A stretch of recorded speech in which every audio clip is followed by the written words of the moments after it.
Ako, si Alex. Pwede niyo maging kaibigan, kakwentuhan at kahuntahan ng mga bagay-bagay dito sa ating mundong ginagalaw-galawan. Another year has gone by. So, magpapalit na naman ang taon. Bagong taon na naman. Meron na naman tayong mga agam-agam o yung mga gusto nating baguhin sa ating buhay. Yan ang ating pag-uusapan ngayon dito sa aking My Journal in Motion sa Love Life Me, Myself and I, this Alexander YouTube channel.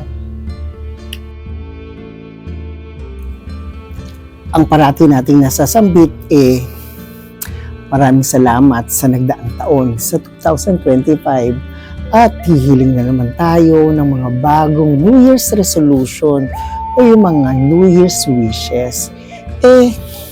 Parati naman tayong sumasablay o kadalasan. Diba? Bakit hindi natin baguhin ang ating estilo ng ating mga New Year's resolution? Pagkus ialay natin to sa ating Panginoon na siyang naglalang sa atin. Panalangin natin na ang 2026 na magbubukas sa atin ng maraming mga opportunities, maraming mga bagay na magagandang darating sa atin. Papaano? Idulog natin lahat sa panalangin sa ating Panginoong Poong May Kapal na tayo'y gabayan sa ating pang-araw-araw na pamumuhay ngayong darating na bagong taon. Kasi diba, ang bagong taon tuloy-tuloy lang naman ang ating buhay. Hindi yan napuputol. Kumbaga, ang pagpapalit ng taon ay hudyat lamang. Na alam natin kung gaano na tayo katagal sa mundong ibabaw. Kaya, idulog natin sa ating Panginoon kung ano ang mga gustuhin o yung mga ninanais natin sa ating buhay. Kasi diba, ang pinaka-importante yung kalooban niya, yung gusto natin dapat marating o yung makamtam, yung gustong-gusto ng Panginoon para sa atin. Kasi siya lang naman nakakaalam ng ikakaganda ng buhay natin sa mundong ibabaw. Kaya ipaubaya na natin sa kanyang lahat. Kaya tayo pumapalpak kasi parati natin ini-insist o ipinipilit, ginigiit natin sa ating sarili yung mga gusto lang natin. Bakit hindi natin hayaan ngayon 2026 ang kagustuhan at kalooban ng ating Panginoon para walang sumasablay? Hindi ba kung ating pagkakaisipin, siya lamang naman ang nakakaalam ng ating ikakapanuto o ikakaganda ng buhay natin sa mundong ibabaw dumiretso na tayo sa ating Diyos.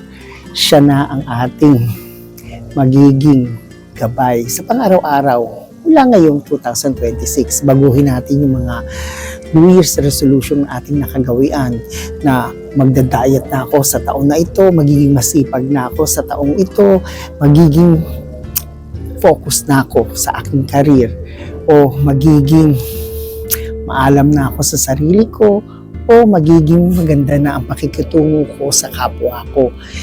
Ang lahat ng yan yung mga kagustuhan natin. Kundi ngayon ibigay na natin sa Panginoon kung ano yung gusto niya para hindi nga tayo sumasablay. Dahil sa Panginoon, panalangin ang ating gabay sa bagong bukas na taong darating. Pagkatandaan, nasa Diyos ang awa, nasa atin ang gawa. Kaya humingi tayo ng awa at gabay, tayo naman ang gagawa at magsisilbing gabay ng ating mga kagustuhan sa mundong ibabaw. Kaya ngayong pagsisimula ng bagong taon, ating ialay ang munting panalangin na Panginoon. Gabayan mo kami sa pang-araw-araw ngayong pagbubukas ng taon, naway kami ay tumatag at huwag kaming titingin sa iba, kundi sa inyong kalooban at kapangyarihan na siyang nagbibigay sa amin ng gabay sa mundong ibabaw. Kaya Panginoon, muli sa inyo na namin ikinakapit at ipinapanalangin ang aming sariling kapakanan, ang aming mga sariling kagustuhan, aming mga sariling gagabay namin sa mundong ito. Kaya Panginoon, sa inyong pangalan, kami ay humihiling ng kagaangan ng aming kabuhayan. Kaya thank you po sa lahat ng mga biyaya at kapatawaran sa aming mga kasalanang mga nagawa at para kami ay patuloy na nabubuhay ayon sa inyong kagustuhan at sa inyong kalooban. Amen. Salamat sa 2025 at naway gabayan tayo ngayong 2026. Kaya bago humiling, tayo ay manalangin para tayo ay didinggin sa ating mga hiling. Tandaan, ang pagbabago ay magmumula sa isang panalangin na nagmumula sa ating Panginoong sa atin ay lumikha. Kaya pasimulan na natin ang 2026 sa gabay ng ating mahal na Panginoon para naman tayo ay magbago na ng tuluyan. Hindi na yung parating hingas kugon, kundi ialay at ipanalangin sa ating poong may kapal. Kaya maligaya at manigong bagong taon sa ating lahat.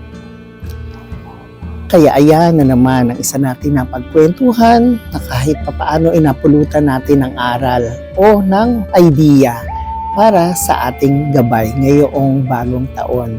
Kaya thank you for watching and please don't forget to subscribe and comment and like on my video. And thank you very much and Happy New Year and God bless.